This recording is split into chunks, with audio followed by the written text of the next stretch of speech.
नमस्कार दोस्तों, ये मेरा नया यूट्यूब चैनल है जिसका नाम है टॉप जीके जंक्शन।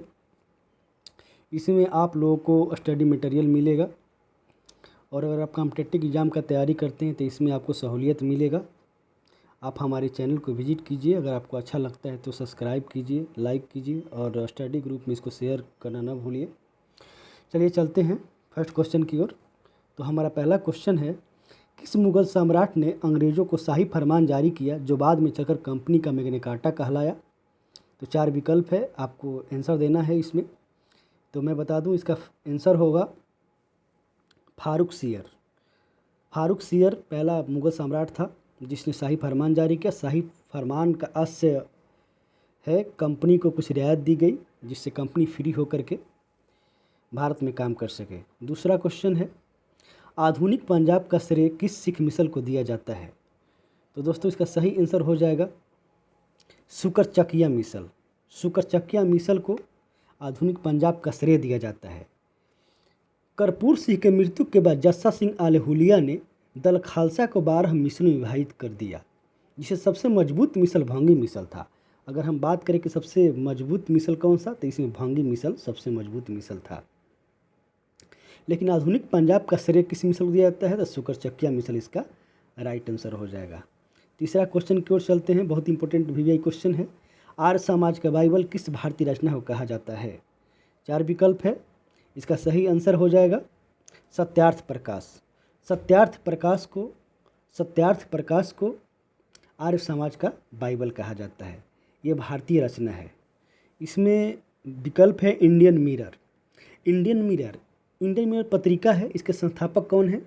अगर आपसे पूछा जाए तो देवेंद्र नाथ टैगोर और मनमोहन घोष इसका संस्थापक हैं। उसके बाद दी हिंदू का बी रघवाचारी संस्थापक हैं। सत्यार्थ प्रकाश किसने स्थापना किया है? पत्रिका का स्थापना किसने किया है? तो करसन दास मोल्जी किए हैं। न्यू इंडिया किसने किया है? तो एनी बेसेंट न्यू इंडिया का स्थापन करता है। ये पत्रिका है जिसे कुछ संस्थापक थे। नेक्स्ट क्वेश्चन की ओर चलते हैं। स्वामी विवेकानंद का जन्म भारत के किस राज्य में हुआ या किस शहर में हुआ? तो इसका सही आंसर हो जाएगा कोलकाता में। स्वामी विवेकानंद का जन्म 12 अगस्त 1863 ईस्वी को 12 अगस्त 1863 को कहाँ? तो कोलकाता शहर में हुआ, कोलकाता में हुआ। ठीक है, और इन्हीं के जन्म दिवस पर राष्ट्रीय युवा दिवस ही मनाया जाता है। नेक्स्ट क्वेश्चन की ओर चलते हैं। अमित्र घात के नाम से किस शासक को जाना जाता है? संभल के इसका आंसर दीजिएगा। इसमें 2 विकल्प है, बिंबिसार और बिंदुसार। ये कन्फ्यूजन पॉइंट है, तो बिंदुसार इसका सही आंसर हो जाएगा। क्या हो जाएगा? बिंदुसार को अमित्र घात कहा जाता है। अजातशत्रु को कुड़िक कहा जाता है। अशोक को देवनामप्रिय कहा जाता है। बिंबिसार हर्यक वंश का था, बिंदुसार के किस वंश का था? तो मौर्य वंश का था। आगे चलते हैं। नेक्स्ट क्वेश्चन, सौरमंडल का दूसरा सबसे बड़ा ग्रह कौन है? दूसरा सबसे बड़ा, फर्स्ट ग्रह नहीं पूछा जा रहा है, दूसरा सबसे बड़ा ग्रह कौन है? तो दोस्तों इसका सही आंसर हो जाएगा, आप लोग देख लीजिए विकल्प, बृहस्पति, अरुण, शनि, पृथ्वी। इसमें आपको बताना है कि दूसरा सौरमंडल का सबसे बड़ा ग्रह कौन है। तो ये है शनि, इसका आंसर हो जाएगा शनि। शनि दूसरा सबसे बड़ा है। तो फर्स्ट कौन है? तो फर्स्ट है बृहस्पति, फर्स्ट बृहस्पति है। सेकंड में शनि है। उसके बाद कहेंगे तो अरुण, वरुण, पृथ्वी का स्थान 5वां है, शुक्र है, मंगल है और बुध है। ये क्या है? तो बड़ा आकार के दृष्टिकोण से है। तो शनि का स्थान दूसरा है, पहला पर बृहस्पति है, इसको याद रखिएगा। नेक्स्ट क्वेश्चन की ओर बढ़ते हैं। हिमाचल प्रदेश में किस नदी को चंद्रभागा के नाम से जाना जाता है? तो इसका राइट आंसर हो जाएगा दोस्तों चिनाब नदी। चिनाब नदी को हिमाचल प्रदेश में चंद्रभागा के नाम से जाना जाता है। चिनाब का प्राचीन नाम क्या है? तो चिनाब का प्राचीन नाम अस्कनी है। हिमाचल प्रदेश के लाहौल जिले से बरलच्चा दर्रे के निकट से निकलती है चिनाब नदी। सिंधु जो है, ये सिंधु, अगर सिंधु का हम प्राचीन नाम का बात करें तो सिंध इसका प्राचीन नाम हो जाता है। ठीक है दोस्तों। उसके बाद अगर सतलज की बात करें तो सतलज मानसरोवर झील के पास रकस्थाल से निकलती है। रावी की बात करें तो कांगड़ा के पास रोहतांग दर्रे से निकलती है। ठीक है। अब नेक्स्ट क्वेश्चन की ओर चलते हैं। अरब सागर में गिरने वाली प्रायद्वीपीय भारत की सबसे बड़ी नदी कौन है? प्रायद्वीपीय भारत की सबसे बड़ी नदी बताना है जो अरब सागर में गिरती है, तो इसका राइट आंसर हो जाएगा नर्मदा। नर्मदा नदी प्रायद्वीपीय भारत की सबसे बड़ी नदी है जो अरब सागर में जा कर के गिरती है। कुछ नदियाँ जो हैं बंगाल की खाड़ी में गिरती है, कुछ अरब सागर में गिरती है, तो अरब सागर में गिरने वाली सबसे बड़ी नदी है नर्मदा। इसको आप लोग याद कर लीजिएगा। नेक्स्ट क्वेश्चन की ओर चलते हैं। 2011 के जनगणना के अनुसार दशकीय वृद्धि दर वाला राज्य कौन है? दशकीय वृद्धि दर वाला राज्य बताना है, न्यूनतम वृद्धि दर हो, तो इसका आंसर हो जाएगा नागालैंड। नागालैंड सबसे न्यूनतम दशकीय वृद्धि दर वाला राज्य रहा। और बात करें तो दूसरे स्थान पर है केरल। केरल का दशकीय वृद्धि दर 4.9% है। गोवा का 8.2% है। आंध्र प्रदेश का 11% है। और नागालैंड की बात किया जाए तो नागालैंड के माइनस में है, -0.6%। नेक्स्ट क्वेश्चन की ओर चलते हैं। भारत में दोनों सदनों का संयुक्त अधिवेशन कितनी बार बुलाई जा चुकी है? तो इसका राइट आंसर हो जाएगा 3 बार। कितनी बार? 3 बार इसका राइट आंसर है, 3 बार। ऑप्शन नंबर 2 इसका आंसर हो जाएगा। तो 3 बार कब कब बुलाई गई है? तो पहली बार बुलाई गई है दहेज प्रतिबंध विधेयक 1961। दहेज प्रतिबंध विधेयक 1961। दूसरी बार बुलाई गई है ज्वाइंट सेशन बैंक सेवा आयोग विधेयक 1978। दूसरी बार 1978 में बुलाई गई है। तो तीसरी बार बुलाई गई है आतंकवाद निवारण निरोध विधेयक 2002। तो ये अब तक 3 बार हो चुका है ज्वाइंट सेशन। नेक्स्ट क्वेश्चन की ओर चलते हैं। किसी राज्य का संवैधानिक प्रमुख कौन होता है? किसी राज्य का संवैधानिक प्रमुख कौन होता है? ये हो गया आपका विकल्प। इसमें इसका सही आंसर जाएगा राज्यपाल।